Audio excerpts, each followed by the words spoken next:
Hello there everyone, this is seiterarch and I have something special for you today. This is what I believe to be the first ever two-stage firework launcher in Minecraft that launches a proper two-stage firework, that is, as opposed to just one that knocks the TNT in several directions. Anyway, I'll fire it up so that you can see not just talk. Here we go, goes the first lot. That wasn't particularly impressive. I will just refill this and show you another launch because it is random how it turns out. It relies on a property which we normally try and suppress in TNT cannons, and that's the randomization of where the TNT drops when it's ignited. They will drop slightly to the sides, so we give them this space with this glass tube because there's more space in here than a single block, so the entities can fall to the side. And this means that the TNT will all be pushed in slightly different directions. However, by the time they get to the top of the tube, they should all be travelling vertically. However, they will be slightly spread apart as they leave the top. They should all go up at roughly the same time, and then the bottom set of TNT, which you probably saw were ignited earlier, the first stage, explodes, forcing the second stage outwards to explode in a larger area. So, yeah, I'm just going to fire this again now and see if it works any better. Here goes launch number 2. If I can press the button, that is. Oh. It would help if I put the TNT in. One moment. Third time's the charm, as they say. There we go. This looks to be a good one. Or not. I have it set up with single player commands now though, so I can just paste the TNT back in and try again.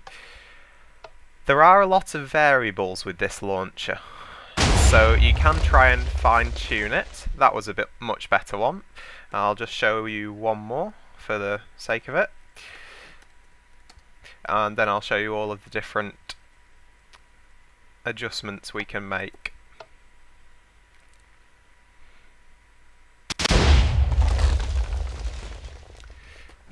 Not too good.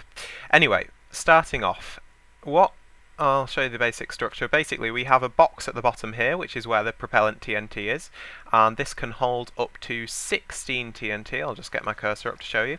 This can hold 16 TNT around here, all of which will be lit, and the bottom here, these will all fall into this water pool when they're ignited.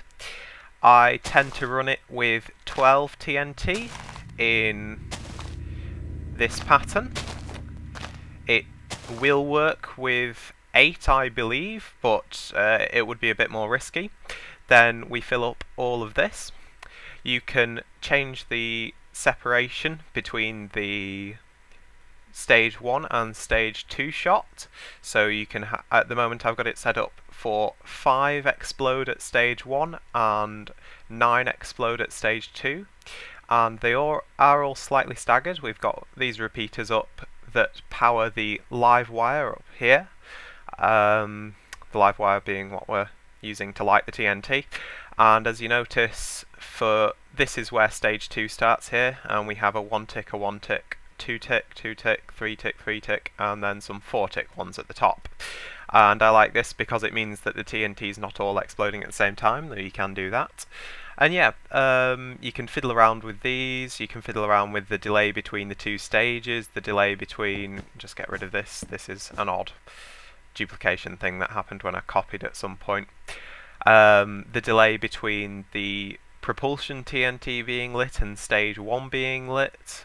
And yeah, there's loads of different stuff. I've stuck a lighter, I suppose I can call it, on the top here, which is basically just lava flowing downwards, and when the TNT fires through the lava, it sets on fire, as we know. You do need more than one block though, because the TNT at this point is travelling so fast that a single block won't set it on fire. 2's a bit random, but 3 seems to get everything. So yeah, that's pretty much it for that. yeah, as I said, the trick here was getting the area that the TNT was falling in to not be just a single block. If you have just a single block, they follow a single trajectory, and you can have two-stage explosions, but it essentially means that one stage explodes and doesn't have any effect at all on the other stage, which just carries on further up. As you can see, I've got a fence post down here, which is what sits the TNT on. It is rather compact, this, and I am working on an automation of it. However, the automation will have significantly less flexibility, partially because we'll have to destroy this set of glass panes here for the injection, is one way we can do it. Or the other way is to have a lot of sticky pistons, one pushing the entire apparatus this way, and then retracting the last block, leaving you a hole here, which you then insert the TNT in with a double pusher piston, and then you push it all back, and then you fire, which is why I've decided to release this video before I'd automated it, because the automation looks like it's going to take quite a long time for this, unfortunately, and I don't have a stunning amount of time at the moment, as you'll know if you watch me frequently. I'm just going through finals, so yeah. Anyway, I think I'll put a tutorial in now. Tutorial time then, the part that we all love, I'm sure. We're starting off with the propulsion box, which is what I'm going to call it. Just making the base of it here. The glowstone in the corners isn't mandatory, I just like it to light things up. And as always, glass isn't mandatory either, it's just nice to be able to see what's going on inside. Right, so we need, this is going to be the first layer where we're going to have water here. So we need, I'll just get rid of that for the moment because it'll be annoying. We need to be able to power all of the outside here. You can do this however. For the previous ones I've had it set up with 3131, however this time I'm going to do my standard cyclic design because that design was actually an adaptation of a different design, which was originally I was trying to do it automated but it wasn't working. So here's the standard 2 space design that I've used on the to power with the the Roman candle, and I've used it for mortars and stuff. Right, and then you want a space, which is going to be the glass. We can put our water in the bottom there now, and then you want the last box. This is going to be a 3x3 hollow cube inside here. Right.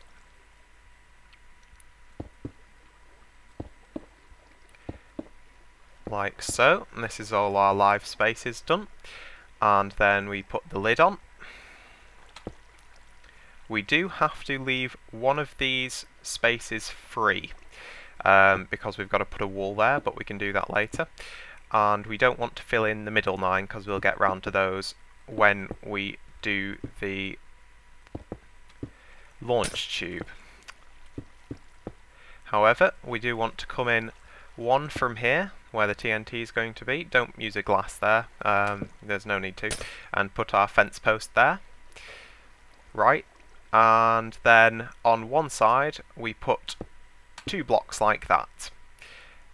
Oh no, sorry, 3 blocks, and remove that one. So now our 5 surrounding glass panes are going to go there for the tube, and our powered column is going to go here. Next up we're going to do the blue circuit, which powers the bottom lot of TNT. So if we're having our powered column going up here, we really want it starting around here. And as always, you come out 2, carry, oh, didn't want to do that. You've got to make sure to come out 1 before where you're going to be putting the repeaters, so there's enough space for them. I mean, for the wire to get around them. And 1 after. and we do like so.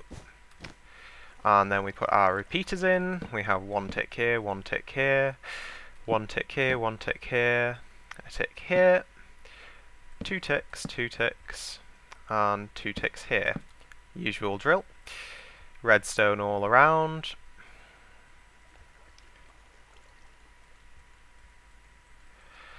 And I shall just speed up while I do the next layer up now.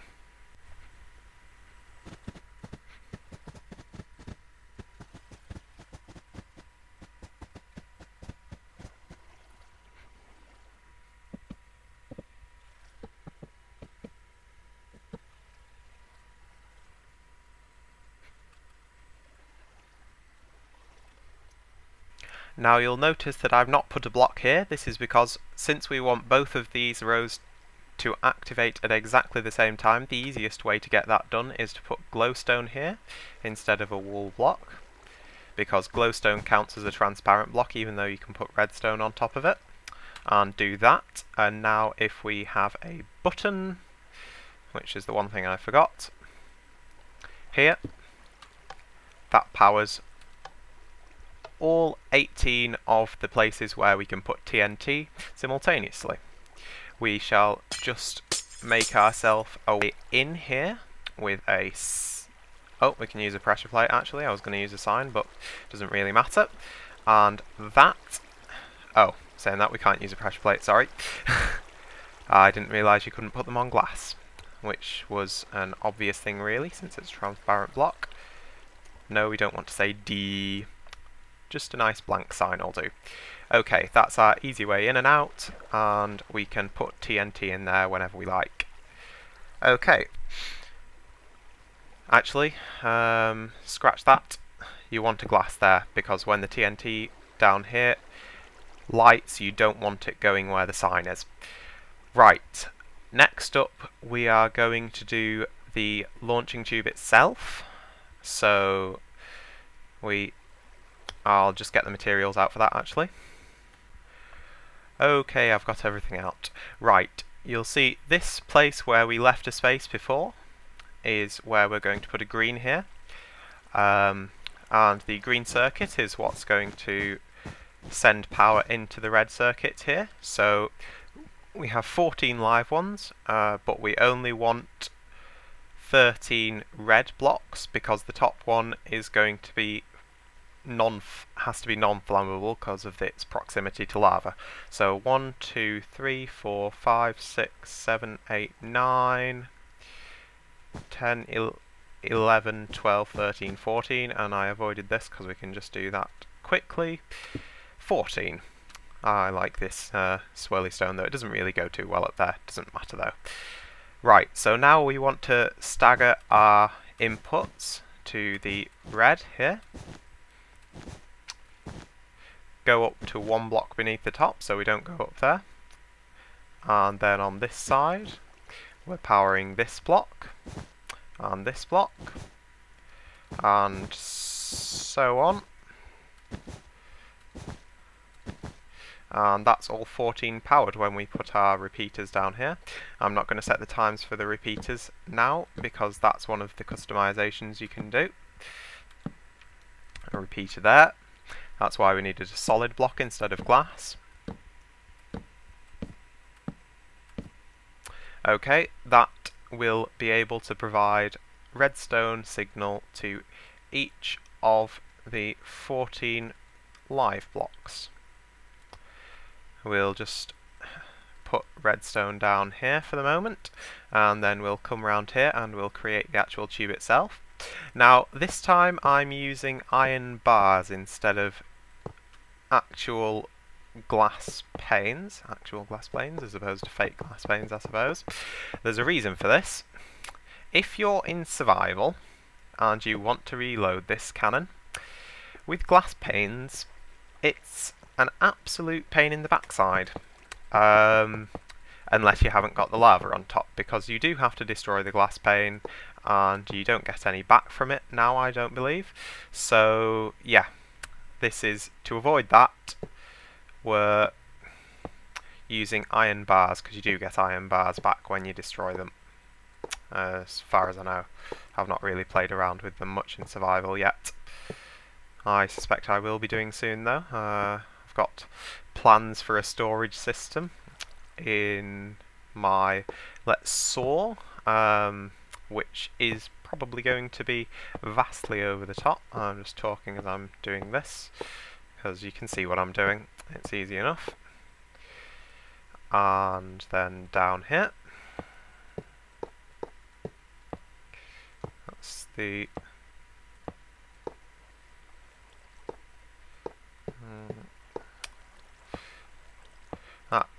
tube itself done. Whoops. Notice we've embedded it inside the glass here. This is important because if you do put glass here, some of the TNT will fall on top of the glass, and this will put it a bit too far away from the bottom where the propulsion TNT is exploding for comfort. Right, on top here, this is optional, this little bit here. Oh, whoops, don't be changing any repeater things. This is how you add the burning section, the lava. You just put a sign in there, because you can put signs on iron fences for some reason, I'm not exactly sure why. And then extend this up 3 more. It's easiest to start in the corners with iron fences because the corner sprites are large. Oh, whoops. There are some disadvantages to having reach extended with the single player commands. Far outweighed by the advantages though. And then just here and here, and we put our lava in the top there, and this will flow down. We don't need source lava down here. Flowing lava will do just as well.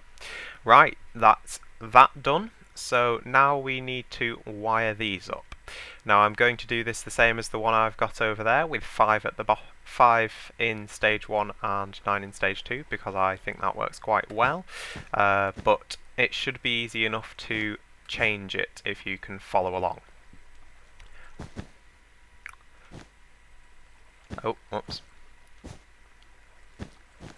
Right, that's going to be there purely because it forms the bottom of a glowstone ladder, like so. And this is 1, 2, 3, 4, 5, so we don't want it to carry on any further up there.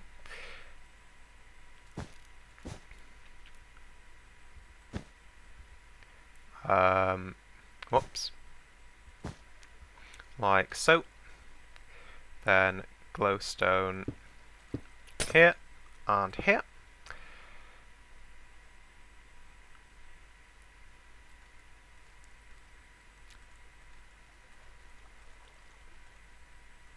Okay, that's the bottom 5 connected together, and now we connect for the top 9. So make a glowstone ladder up here, just with solid on the bottom.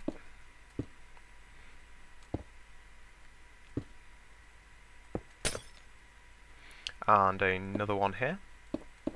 Now, in theory, you could just connect all these together and have a single stage firework, but it wouldn't work because the glowstone ladder can't travel far enough, so it would be quite complicated to make all of this a single stage, from where we take the signals, that is. Right, so we do want these connected together again. I've put too much glowstone in there, sorry. Yeah, always really want, where you don't need glowstone, try not to use glowstone unless it's near a piston, in which case you should really use glowstone, or right next to TNT, in which case definitely use glowstone, because otherwise you'll ignite it and have problems like I did with the belt cannon. I'm calling it the belt cannon because automatic penetrator sounds just a little bit too far gone. Right, again, connect these two together. And now we just need to put a delay in between here and here, add another delay between here and here. You can do this however you want, really. Personally, I'm going to take the delay off here, carry on up, 2 along, and like that.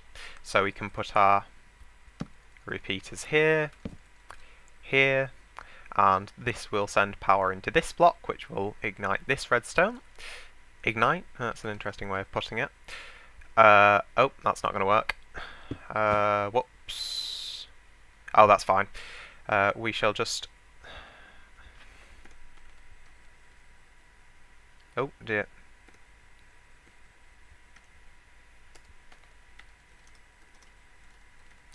Do that one further down, and it'll work now because it won't connect here. That was a bit of a problem. I'm just winging these connections at the moment because it really isn't a science, this. It's just connecting two pieces of redstone wiring together with a delay. As simple as that. We'll bring that one up there, and do that. We can have our delays here. I'm just putting 8 delay between the 2 stages. Works quite well. I believe that's exactly the same as I've got over here. That was a previous tutorial rig. That one didn't turn out so well because it turned out I was recording on my microphone array, which gives terrible quality videos. Absolutely horrific, really. Okay, anyway, yep, that is it done. We'll just set this to some nice delays here. So we'll start again, like I've got at the first rig. 1, 1, 2, 3, 4. I shall just turn, because we don't want stuff catching on fire from the lightning. That would be pretty awkward. And then for the stage 2 TNT, we're going to... Oh dear. Oh no, all's good. I thought I'd cross some wiring there.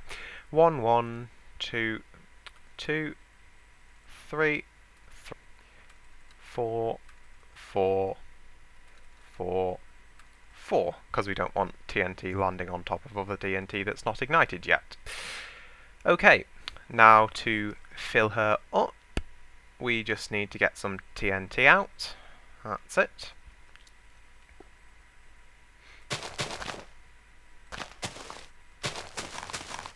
And put some in here.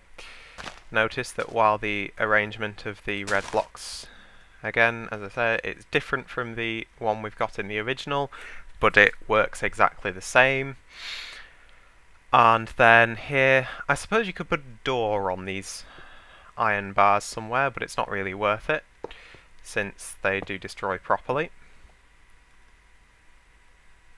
And we start off at the square block and come down.